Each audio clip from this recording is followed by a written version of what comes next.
Salut les amis, j'espère que vous allez bien. Tadam les amis, je vous ai ramené un piston. Aujourd'hui, on va parler de l'avance à l'allumage. Et oui, l'avance à l'allumage. La dernière fois, je vous ai fait la vidéo sur le vis platiné, comment le régler. Et aujourd'hui, je vais vous faire un petit tuto pour vous expliquer comment bien caler son avance à l'allumage. Très, très important. Donc, au programme, les amis, donc je vais vous expliquer, comme disait le maréchal Foch, de quoi s'agit-il, c'est quoi l'avance à l'allumage. Donc, je vais faire un petit croquis. Vous allez voir, il y a une petite animation très sympa. Et après, je vais vous montrer comment bien le caler aux petits oignons, comme à chaque fois. Bon, allez, c'est reparti. Bon, c'est parti, les amis. Alors, de quoi s'agit-il, les amis? C'est quoi l'avance à l'allumage? À chaque fois, on nous bassine avec ça. Il faut bien régler l'avance à l'allumage, etc. Parce que, les amis, c'est très important. Donc, je vous ai fait un petit croquis. Donc, je vais vous laisser avec une petite animation pour bien comprendre. Donc, l'avance à l'allumage, c'est très simple. Donc c'est la distance entre là et là. Mais je pense qu'avec l'animation, c'est mieux. Comme ça, vous allez bien comprendre. Allez, c'est reparti. Alors, je vous ai fait un petit croquis assez simple. Comme ça, vous pouvez comprendre pourquoi on doit régler l'avance à l'allumage. Comme ça va être très simple. Parce que moi, quand j'aime bien expliquer les choses, à quoi ça sert, comment fonctionne, avant de vous donner les réparations ou les réglages qui vont avec. Parce que je pense que c'est très intéressant de savoir du quoi, du comment, avant de procéder aux réparations ou autres. Donc là, je vous ai présenté un... Donc vous avez le piston ici, hein, donc c'est un piston... bon, c'est ma petite montre, mais bon, c'est un piston. J'ai même un petit piston tout petit. Alors c'est très simple, donc vous avez le piston, ici vous avez, souvenez-vous quand je vous ai fait la vidéo sur les bougies, donc là vous avez la bougie, hein, donc fameuse étincelle, vous avez l'entrée donc essence air par là, vous avez la sortie donc des gaz d'échappement, donc le point mort haut, il se situe lorsque vraiment le piston il est vraiment à la verticale, voilà comme ça. Et nous, ce qu'on doit chercher, c'est le réglage. Donc, chaque voiture a un réglage. Donc, c'est un avance à allumage qui se situe un petit peu en bas. Mais ça, on reviendra après. En tout cas, le fonctionnement est très simple. Donc, ça tourne. Le piston vient en bas, puis monte. L'étincelle, boum. Hop là, il redescend. Et ainsi de suite. Voilà le fonctionnement normal. Et là, ce qu'on doit chercher, nous, sont donc l'avance à l'allumage, qui, par exemple, ici, je l'ai situé vers là. Donc, quand le piston, il est vers ce côté-là.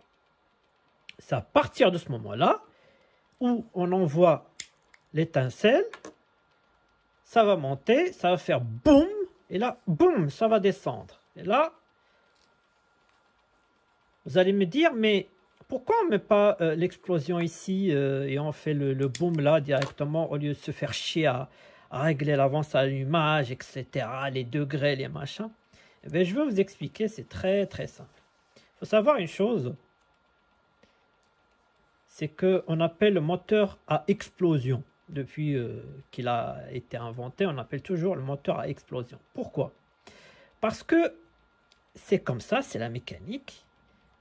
Ici, lorsqu'en fait il arrive là, donc lorsqu'on va le régler à l'avance à l'allumage, donc on va faire le réglage ici pour que à partir de ce moment-là, on met l'étincelle, tac, qu'est-ce qui va se passer? C'est très simple, ça va commencer à s'enflammer de ce côté-là, donc du côté de l'étincelle. Mais ça ne va pas exploser. Donc là, lorsque on arrive là, on met l'étincelle, tac, ça va monter et lorsque ça va arriver là, ça va exploser. Donc, il faut faire la différence entre inflammation. Donc, l'inflammation se passe juste là, lorsqu'on envoie l'étincelle. Et lorsqu'on arrive là, c'est l'explosion. C'est ça la différence. Et lorsqu'il y a explosion, ça descend. Et ainsi de suite. Donc là, lorsqu'il arrive là, on met l'étincelle. Inflammation. Tac, tac, tac, ça s'enflamme. Donc, ça brûle. Hein, mais... quand par exemple ça arrive à la moitié, il reste encore de l'essence et de l'air qui n'est pas encore brûlé. Mais lorsque ça arrive là, c'est là où ça va exploser. C'est là où le principe de moteur à explosion.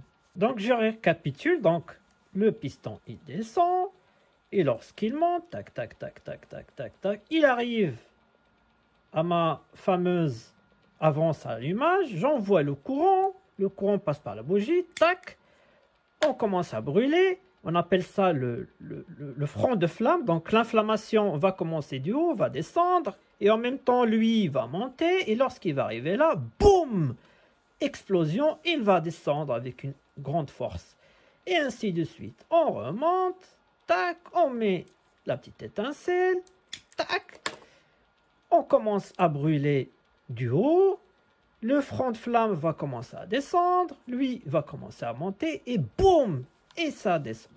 Donc voilà, l'objectif de cette vidéo, donc c'est trouver le repère, et c'est celui-là qui va nous définir donc l'avance à allumage pour avoir le bon endroit, on va dire, pour commencer à inflammer donc le mélange air-essence pour avoir une bonne explosion. Donc voilà, ça donne ça. Vous voyez bien, hein, le moment où on met l'étincelle et le moment où il y a cette explosion qu'on voit avec ce flash, ben voilà, ça fait ça. Pour bien comprendre ce phénomène d'explosion, donc supposons que c'est comme dans les films, hein, dans les tunnels, etc., quand ça explose, c'est exactement le même principe. Supposons que là-bas, donc c'est la bougie, donc l'étincelle, vous la mettez en marche, c'est pour ça qu'il faut l'avance. Supposons que le piston il est là, voilà, donc lui il va aller vers la flamme, donc le front de flamme va arriver du haut, ben, c'est exactement le même principe. Ça fait ça. Voilà. Supposons que là, on est à l'avance à l'image, on a enclenché donc l'étincelle. L'inflammation commence et hop, voilà ce qui va se passer. Fouf, explosion et ça va arriver jusqu'au bas du piston. Voilà ce qui se passe. C'est pour ça qu'il faut cette distance entre là et là pour avoir cette explosion. Étincelle, explosion. Étincelle, explosion. Vous avez vu, hein, le front de flamme, ça vient du haut et ça explose, ça va vers le bas. Voilà, pareil, pareil. Alors, c'est pour ça que c'est très important de faire ce réglage, puisque supposons que vous avez un retard à l'allumage, c'est-à-dire un retard. Ben, je préfère qu'il soit en retard parce que là, l'explosion, au lieu qu'elle se fasse là, elle va se faire là. Bon, c'est pas grave parce que vous allez avoir une puissance très très faible, mais au moins ça va descendre dans le bon sens. Par contre, si vous avez un avance à l'allumage très important, par exemple ici, et là, qu'est-ce qui va se passer? Eh ben, votre piston était en train de monter tranquillement, vous envoyez déjà la flamme là, tout va s'enflammer, et l'explosion va arriver ici. Et ben, qu'est-ce qui va se passer? Ben, il aura tendance à reculer. Donc, vous aurez vraiment un manque de puissance vraiment énorme. Puisque au lieu que ça pousse, ben, ça va avoir tendance à le faire reculer. Donc, voilà, c'est pas très bon. C'est pour ça qu'il faut avoir le bon moment, le bon endroit pour avoir l'étincelle et pour avoir surtout la bonne explosion au point mort haut. Voilà. Donc, supposons qu'ici, l'explosion se fasse là. Donc, on est à 34 chevaux. Je prends un exemple. Hein. Si vous avez un retard à allumage, ici, l'explosion se fasse ici, ben, vous allez perdre, je sais pas, 10 chevaux. Donc, vous allez avoir 24 chevaux. Donc, manque de puissance.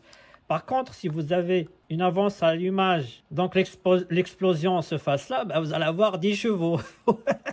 Donc, vaut mieux avoir le bon moment pour faire la bonne explosion, bon moment, vous aurez vos 34 chevaux. Je disais pas grave, mais bon, vous allez quand même manquer de puissance. C'est pas très bon non plus pour le moteur. Mais bon, vaut mieux avoir un retard qu'une avance. Mais le mieux, avoir le bon endroit, donc le bon moment pour avoir l'étincelle et l'explosion. J'adore un petit piston là. Oh, Champs-Élysées. Oh, Champs-Élysées, allumez le feu, allumez le feu, boum, boum, boum, boum, boum. Bon, j'arrête. Donc, maintenant que vous avez compris le principe, pourquoi on doit régler l'avance à l'allumage? C'est très simple. Ça joue beaucoup sur la puissance. Comme vous le savez, la 4S, c'est pas une Ferrari. Donc, les peu de chevaux, bah, il faut les optimiser au maximum. C'est pour ça que, par exemple, sur les montées, le 4S Trophy, j'en ai vu beaucoup qui galèrent à monter. Il y a peut-être le calage à l'avance qui est peut-être la cause. Donc, c'est pour ça que c'est très important de régler le calage, l'avance à l'allumage. Et ça joue aussi sur la consommation. Hein. Voilà, si c'est bien pas bien réglé, bah, ça consomme plus, hein, ou ça pollue plus. Donc voilà, il faut vraiment le régler aux petits oignons. Et aussi, ça peut avoir des dégâts sur votre moteur parce que ça peut avoir des cliquetis. Il y a parfois même des, des, des, des doubles explosions. Hein, comme je vous ai montré, il y a des doubles explosions. Hein, ça peut arriver et ces doubles explosions, c'est il y a une petite partie qui saute en flamme avec l'explosion avec l'étincelle, ça va créer même des trous sur votre piston et il y a des photos qui sont incroyables. Donc c'est pour ça que c'est très très important de régler l'avance allumage. Maintenant pour le régler, moi j'ai deux méthodes. Hein. Bon, il y en a trois. La première c'est avec une lampe stromboscopique. Hein. Bon, bah, je vais pas vous bassiner avec ça parce que c'est un petit peu technique, c'est un petit peu compliqué, mais bon, vous pouvez le faire si vous voulez chercher sur Internet. Mais je vais vous montrer deux méthodes à moi qui sont très faciles, surtout si on est en plein désert et qu'il faut régler rapidement. Bah, avec mes deux méthodes, c'est un peu plus simple. Euh, bon, je vous laisse. Il y a même parfois il y a même des applications qui peuvent faire l'onde stroboscopique, mais bon, ça je laisse cette méthode à part. Moi, je vais me focaliser sur mes deux méthodes à moi. La première méthode qui est vraiment à l'ancienne, que j'aime beaucoup, c'est c'est l'oreille. On peut régler à l'oreille. Si je vais vous montrer, c'est très simple. Il faut vraiment écouter le moteur. Et lorsqu'on écoute le moteur, on peut trouver le problème. Moi, j'ai eu la chance de côtoyer des, des, des, des mécanos qui savent bien ce que c'est qu'un moteur, comment ça fonctionne. Et c'est pas les mécanos qu'on a aujourd'hui où la première chose qu'ils vérifient, c'est elle est où la fiche pour diagnostic, pour voir ce que c'est. Non, mais moi, il faut parfois écouter le moteur et le moteur, il parle, voilà, le diagnostic, c'est l'oreille. Bon, ça, je vais faire cette méthode à la fin. Mais il y a une méthode qui fait consensus, qui est très simple, c'est par rapport au repère. Hein, donc je vais vous montrer de toute façon tout ça très simplement. Il y a voilà, je vais vous montrer la méthode avec le repère et la méthode à l'ancienne et à vous de faire euh, la méthode qui vous corresponde et surtout qui chacun fait ce qu'il veut, comme je l'ai toujours dit. Après, vous avez la méthode un peu sophistiquée, c'est avec la lampe stromboscopique. Mais ça, je laisse ça de côté. Peut-être un jour, je ferai une vidéo avec la lampe. Mais bon, pour l'instant, on reste sur ces deux méthodes assez simples. Allez, c'est reparti. Alors, pour commencer, la première chose que je vous invite à faire, c'est vraiment de régler votre vis platinée. Donc, je reviendrai pas dessus parce que je vous ai fait la vidéo. La dernière fois, je vous ai expliqué comment bien régler votre rupteur. Bon, si c'est fait, eh bien, on pourra commencer par la première méthode que je vais montrer, la méthode avec le repère, et vous allez voir. Tout d'abord, je vous invite à aller au niveau de votre boîte, et là, vous allez trouver des repères. Je vous invite, si c'est très sale, de faire un petit nettoyage, voilà, une petite brosse, bien nettoyer tout ça. Ça, c'est première chose à faire. Donc, maintenant que c'est propre, voilà, il faut savoir une chose. Donc, ici, cette partie-là, c'est les moteurs Cléant. Voilà. Ici, c'est le réglage niveau moteur Billancourt. Alors, pour ceux qui ne savent pas, hein, moteur Cléant, vous avez le radiateur, voilà, au fond. Moteur Billancourt, vous avez le radiateur là. Voilà, c'est très simple. Alors, souvenez-vous ce que je vous ai dit dans l'animation, le point mort haut. Le point mort haut, c'est toujours celui-là, le plus haut là. Voilà, c'est celui-là pour ce côté-là, et c'est celui-là pour ce côté-là. Alors, le point mort haut, donc, cette partie, on est là. D'accord? Donc je répète, le plus haut ici, là. Voilà, là il y a le tournevis ici. Ça, c'est le point mort haut que je vous ai dit. Et l'objectif, c'est de, par rapport à votre motorisation, par rapport à votre allumeur, il y a des repères ici.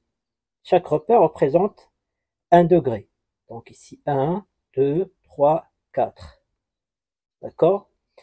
Sinon, ça représente 2 mm. 2, 4, 6, 8, etc.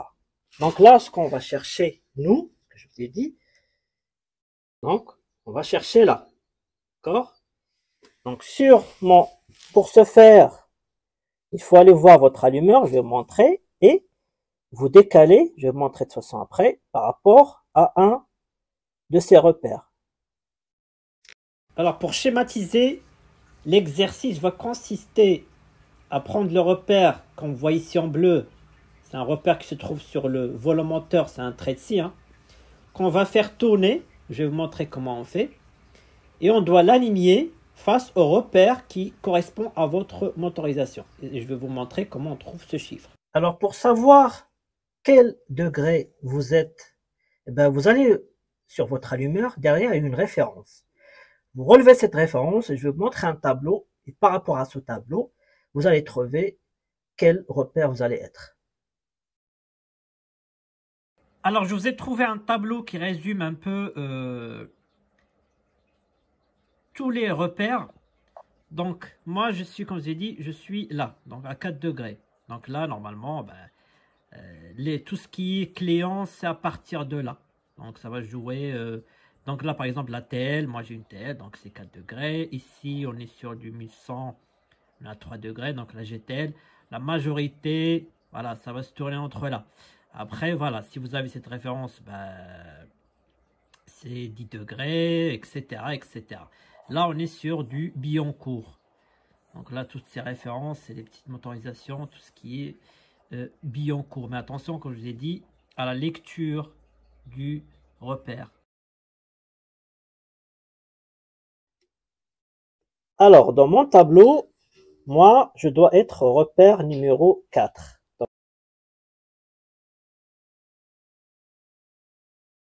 Donc, 4 degrés. Donc je dois aller 1. Donc, vous calculez. Donc là, c'est 0, comme j'ai expliqué. 0, 1, 2, 3, 4. Je dois être là. 4 degrés. Ce qui est équivalent à 8 mm. Mais bon, ne vous inquiétez pas, hein, c'est 4 degrés plus ou moins 1. Donc voilà, il faut vraiment que ça soit vraiment bien aligné. Je vais expliquer après comment on fait. Mais voilà, il faut vraiment que ça soit bien aligné. Après, voilà, il y a une petite tolérance. Bon. Donc si vous êtes à 6, vous comptez 1, 2, 3, 4, 6 degrés. Si vous êtes à 8 degrés, etc. Moi, je dois être à 4 degrés. Donc voilà, 4 degrés, je dois être là. Et pour ce faire, donc vous levez une roue, vous mettez la quatrième, comme je vous ai montré la dernière fois. Donc quatrième enclenché, une roue levée, donc soit vous levez une roue, ou soit vous la faites avancer et reculer. Donc pour commencer le réglage, donc je rappelle qu'on a besoin que l'étincelle se fasse là. Donc ici, dans mon cas, c'est 4 degrés. Pour savoir si l'étincelle se produit ici, il y a une petite méthode. Donc moi je vous donne 3. Première méthode, c'est avec un voltmètre. Soit avec quelque chose qui s'allume avec un plus ou un moins. Par exemple ici, c'est un testeur de batterie. Ou soit, si vous n'avez pas tout ça, vous prenez une ampoule avec un plus et un moins. Très simple, hein, une ampoule avec un plus et un moins. Donc vous branchez sur... Donc là, je vous ai montré les 3 méthodes, hein, j'ai tout sorti moi. Donc là, ici, vous prenez la masse n'importe où. Hein, donc là, j'ai pris la masse de la batterie. Et vous vous pointez là, de ce côté-là. Très simple. Comme je vous ai montré la dernière fois sur la vidéo du vis platiné. Donc vous pointez là, hein, donc vous mettez votre petite pince ou votre câble ou autre à cet endroit-là précis. D'accord? Une fois ça c'est fait, regardez, lorsque je vais commencer à tourner une roue par exemple, vous allez voir ce qui va se passer. Donc, il y a une ampoule qui va s'allumer ou s'éteindre. Donc là, je tourne, je tourne. Ah oui, il faut mettre le contact, excusez-moi. Mettez le contact, hein, juste position, voilà, avec les voyants. Vous tournez votre... Tac, tac, tac. Alors... Ah, ça y est. Donc, qu'est-ce qui se passe ici? Eh ben, c'est très simple. C'est que l'étincelle est là. Donc, l'étincelle est partie là. D'accord? Donc, et là, qu'est-ce qu'on doit chercher? On doit maintenant trouver si on est sur les 4 degrés. Si on n'est pas sur les 4 degrés, c'est là où il faut faire le réglage. Regardez, j'ai sorti le truc à 1 euro, là, je regarde le repère parce que pour filmer rapidement, j'ai levé la roue droite pour faire le truc de l'ampoule. Et j'ai trouvé ça, c'est marrant. Donc là, je vais faire tourner la roue. Et en fonction, vous allez voir ici, il y aura un marqueur. Donc là, regardez bien. Dès que je vais bouger la roue, ça va bouger le volant moteur. On appelle ça le volant moteur. C'est lui qui bouge là. Vous avez vu? Donc là, il faut qu'on trouve... Il faut qu'on le bouge jusqu'à ce qu'on trouve le repère. Donc voilà le repère. Donc, le repère, comme on le voit, il est sur le volant moteur. C'est celui-là, là. C'est un petit repère dans de scie. Donc là, il est aligné au point mort haut. Donc là, l'étincelle ne doit pas se faire là. Mais c'est pas ça qu'on cherche. C'est pour ça que le réglage va se faire, dans mon cas, donc 1, 2, 3, 4. Donc on va tourner encore la roue jusque là, 4 degrés, pour avoir l'étincelle, comme je l'ai dit, à cet endroit-là, là où il y a le bleu. Donc là, le noir, ça correspond à ici. Donc le repère du volant moteur, il est en face du point mort haut. Donc ce qu'on va faire, c'est qu'on va l'aligner, tourner la roue à 4 degrés, dans mon cas, et ensuite on règle l'allumeur. Voilà, donc là on est bon. On est à 4 degrés dans mon cas. Donc là, le repère sur le volant moteur est aligné à mes 4 degrés ou 8 mm, comme on le souhaite. Donc là, normalement, l'étincelle doit se faire ici, exactement à cet endroit. D'accord? C'est là où elle se produit, le volant moteur tourne, tac, tac, le cylindre arrive au point mort, et l'explosion, etc., ce que je vous ai expliqué. Donc là, l'étincelle, elle est au bon endroit, elle doit se faire exactement là où le repère bleu. Donc là, on va effectuer maintenant le réglage. Donc là, le contact est allumé. Donc là, on voit que l'ampoule n'est pas allumée. Donc, l'étincelle ne se produit pas ici. Et ça, on doit maintenant le faire rectifier. Donc, pour cela, vous prenez une clé de 11. Vous avez un écrou juste derrière, ici, là. Juste derrière. Voilà, c'est ici. Hop. Vous allez sentir. Et là, vous desserrez. Vous desserrez bien. C'est bon. Et là, regardez ce qui va se passer. Donc là, je vais tourner l'allumeur tout au fond là-bas. Et je vais tourner tout doucement. Et il faut que l'ampoule s'allume. Tac, tac, tac. Ah, il ne faut pas que la pince aussi... Oh là là. Dit de ne pas bouger. Hop. Donc là, on tourne. Tac, tac, tac, tac, tac, tac. Ah, l'étincelle. Boum. Donc l'étincelle s'est produite là, en mon repère. Voilà, donc c'est bon, j'ai fini, j'ai terminé. Donc là, vous serrez l'écrou derrière, vous le serrez et c'est terminé. Vous avez fini. Donc là, l'étincelle se produit au bon moment, bon endroit. Donc on a bien calé notre avance à l'allumage. Voilà. Donc ce que je vous propose aussi, quand vous serrez bien, etc., faites un peu tourner la roue, remettez-la au bon repère et revérifiez si l'ampoule est bien allumée à cet endroit-là. C'est très important. Voilà, c'est terminé pour la première méthode. Maintenant, on va passer à la méthode à l'ancienne. La première chose à faire avant de commencer le réglage, c'est démarrer le moteur et laisser un peu chauffer. On va laisser le moteur tourner et bien chauffer. Donc on va attendre que le ventilo s'enclenche. Voilà, le moteur est chaud maintenant. Donc maintenant on va procéder au réglage. Donc la méthode, il faut vraiment bien écouter le moteur. Écoutez bien ce qui va se passer. Donc là j'ai dévissé les coups, hein. Regardez. Donc là le moteur tremble, on voit que la combustion se passe très mal. Là si je le tourne encore, il va même caler. Hein. Donc là, regardez. Donc là, quand j'avance, ici, là, ça va mieux. Là, ça va mieux, vous voyez? Là, ça va mieux. Regardez si je vais aller plus loin. Donc là, ça va accélérer trop vite. Et si j'allais plus loin, ça va, regarde. Là, ça va même caler, vous voyez? Donc, le bon réglage, il faut partir de là et on va trouver le bon réglage. Donc là, je redémarrais. Donc là, je suis un peu loin, mais je vais pas aller plus loin parce que ça va caler, ça sert à rien. Donc là, je vais avancer un tout petit peu.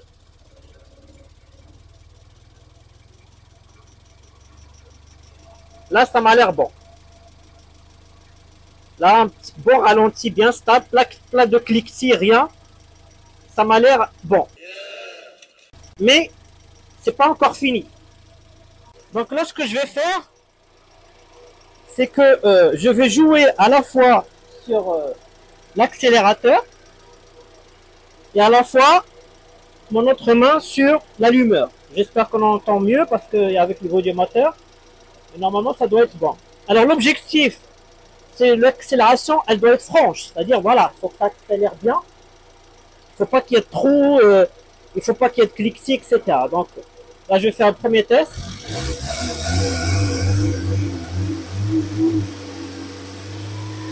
Donc là, au régime, j'entends des petits cliquetis. Donc je vais faire un petit réglage. Donc au régime, il manque un tout petit truc. Donc là, je vais tourner l'allumeur un tout petit peu. Là, ça m'a l'air. Là, vous voyez, l'accélération, elle est vraiment franche. Là, on est à la puissance parfaite. Là, franchement, la puissance, elle est vraiment parfaite. Et bien maintenant, il faut resserrer, hein, donc on resserrer. Et c'est fini. Avance allumage terminé. Préparez le contact.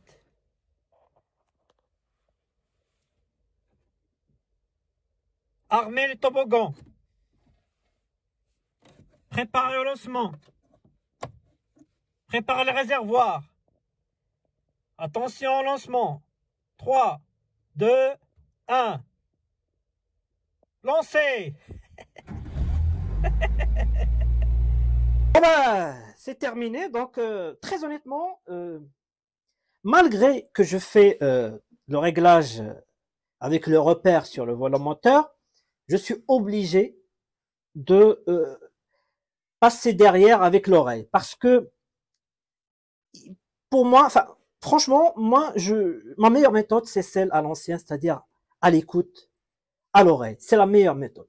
Vraiment. Donc, apprenez vraiment à écouter votre moteur. C'est vraiment l'idéal. Donc, moi, ce que je fais toujours, donc, le calage au repère et je finis à l'oreille. Là, vous voyez, il me manquait un petit truc, même si je l'avais calé au repère, il manquait le petit truc qui fait que, voilà. Et ben là c'est réglé aux petits oignons. Et ben voilà. Il y a une dernière chose que je vais vous montrer. Après, il y en a qui mettent un repère sur l'allumeur, comme ça, vous n'avez plus à vous en soucier. Hein, comme sur ma Fiat Uno, j'ai trouvé ça, c'est une bonne idée. Mais vu que tout à l'heure j'ai démonté j'ai enlevé carrément l'allumeur, je crois que j'ai décalé l'avance, donc je pense que là, à l'oreille, je pense qu'il y a trop d'avance. Maintenant, j'ai juste à régler. Ah tiens les amis, regardez. j'avais même pas remarqué que j'avais un repère. Donc, en fait, c'est pour ça que je dis, il faut toujours avoir une caisse à outils chez soi. Voilà, donc là, j'ai bien calé le repère. Mais bon, de temps en temps, il faut vraiment avoir l'oreille sur le moteur, c'est important. Alors, je vais vous montrer une dernière chose et on termine la vidéo. Donc, je voulais juste, dernière chose à vérifier. Donc, celle-là, c'est une capsule d'avance à dépression. Donc, je ne vais pas rester trop longtemps dessus. Donc, en fait, juste un petit check. Donc, il y a un tuyau qui vient du carbu. Hein. C'est un tuyau à dépression. Hein. Donc, il y a de l'air par là. Donc, vous faites un petit test. Donc, vous enlevez tête de Delco. Donc là, il y a deux choses à vérifier. Donc, la première chose, c'est voir si le plateau il bouge. Et deuxième chose, si vous aspirez, il faut que la membrane bouge le plateau. Si vous aspirez dans le vide, ça veut dire qu'il y a une fuite quelque part. Et si vous aspirez que le plateau bouge pas, ça veut dire que le plateau est grippé. Donc là, vous faites une aspiration, regardez, ça va bouger. Vous voyez, là, je lâche. Là, j'aspire. Et je reste en position, dans cette position pour voir si elle relâche pas. Ça veut dire qu'il y a une petite fuite. Donc là, j'aspire. 1, 2, 3. Et là, je lâche. Donc là, la membrane est bonne.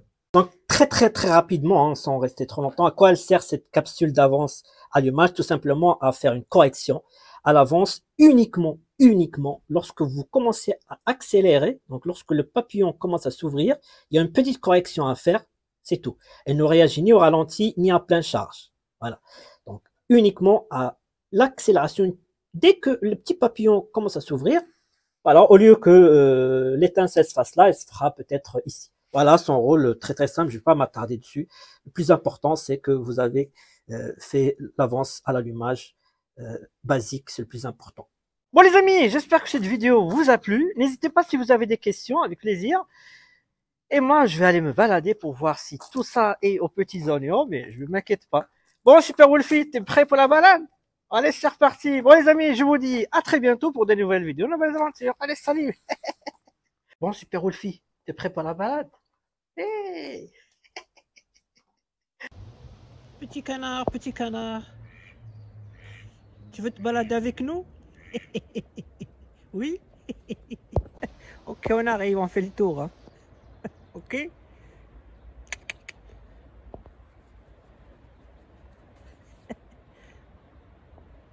Ah, le corbeau.